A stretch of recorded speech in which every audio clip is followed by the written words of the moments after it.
Hi friends, ನಾನಿವತ್ತು ತೊಂಡೆಕಾಯಿ ಜಜ್ಜಿ ಸಾಂಬಾರು ಮಾಡ್ತಾಯಿದ್ದೇನೆ. ತೊಂಡೆಕಾಯಿನ ಎರಡು ಬದಿ ಈ ಥರ ಕಟ್ ಮಾಡಿ ಇಟ್ಕೊಂಡಿದ್ದೇನೆ. ಮರದ ಹಲಗೆ ಸಹಾಯದಿಂದ ಜಜ್ಜಲಿಕ್ಕೆ ನಾನು ತಗೊಂಡಿದ್ದೇನೆ. ಹಾಗೆ ಗುಂಡು ಕಲ್ಲು ಸಹಾಯನೂ ತಗೊಂಡಿದ್ದೇನೆ. ಈ ಥರ ಒಂದೊಂದನ್ನಾಗಿ ಜಜ್ಕೊಳ್ಬೇಕು. ಪ್ರತಿಯೊಂದನ್ನು ತೊಂಡೆಕಾಯಿಯನ್ನು ಈ ಥರ ಜಜ್ಕೊಳ್ಬೇಕು. ಜಾಸ್ತಿ ಜಜ್ಲಿಕ್ಕೆ ಹೋಗಬಾರ್ದು, ಯಾಕಂದರೆ ಹೋಳುಗಳು ಬೇಯುವಾಗ ಕರಗಿ ಹೋಗ್ತದೆ.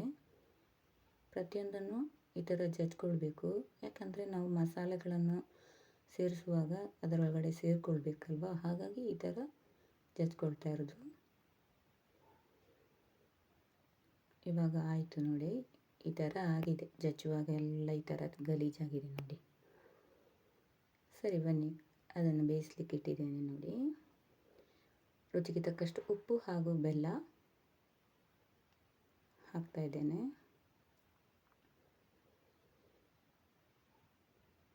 ಸ್ವಲ್ಪ ಹುಳಿ ನೀರು ಹಾಕಿದ್ದೇನೆ. ಇದರಲ್ಲಿ ನಾನು ನೀರು ಅರ್ಧಕ್ಕಿಂತ ಕಮ್ಮಿ ನೀರು ಹಾಕಿದ್ದೇನೆ ಈ ಕುಕ್ಕರಲ್ಲಿ. ಮುಚ್ಚಳ ಮುಚ್ಚಿ ಸೀಟಿ ಇಟ್ಟಿದ್ದೇನೆ. ಬೇಯ್ತಾ ಉಂಟು. ವಿಶಿಲ್ ಬರುವಾಗ ಆಫ್ ಮಾಡಬೇಕು. ಆಯಿತು, ಆಫ್ ಮಾಡ್ತೇನೆ. ಇವಾಗ ನಾನು 2 ತೆಂಗಿನಕಾಯಿ ತಗೊಂಡಿದ್ದೇನೆ. 6-7 ಒಣಮೆಣಸು, 3-4 ಒಳ್ಳೆಮೆಣಸು, ಹಾಗೆ 5-6 ಚಮಚ ಕೊತ್ತಂಬರಿ, ಅರ್ಧ ಚಮಚ ಅರಿಶಿನ, ಕಾಯಿ ಗ್ರೈಂಡರಿಗೆ ಹಾಕಿದ್ದೇನೆ. ನೀರೆಲ್ಲ ಸೇರಿಸಿ ಮಸಾಲೆಗಳನ್ನೆಲ್ಲ ಹಾಕಿದ್ದೇನೆ.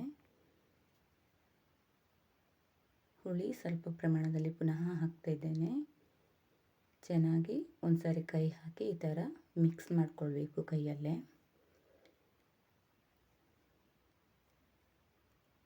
ಇವಾಗ ಹೋಳುಗಳು ಬೆಂದಿದೆ, ಮಸಾಲೆ ರುಬ್ಬಿ ಆಯಿತು. ಈಗ ಅದಕ್ಕೆ ಮಸಾಲೆ ಹಾಕ್ತಾ ಇದ್ದೇನೆ.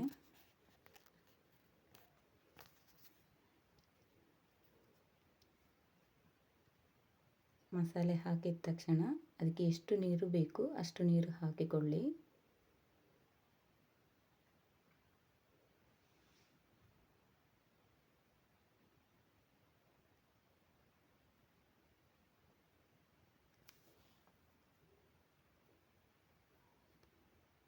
ಈ ಥರ ಹಾಕಬೇಕು. ನಾನು ಇಷ್ಟೇ ಕ್ವಾಂಟಿಟಿ ನೀರು ಹಾಕಿದ್ದೇನೆ.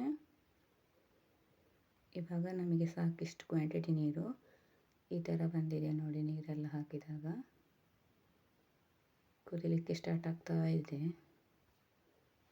ಸರಿ ಕುದಿಬೇಕು.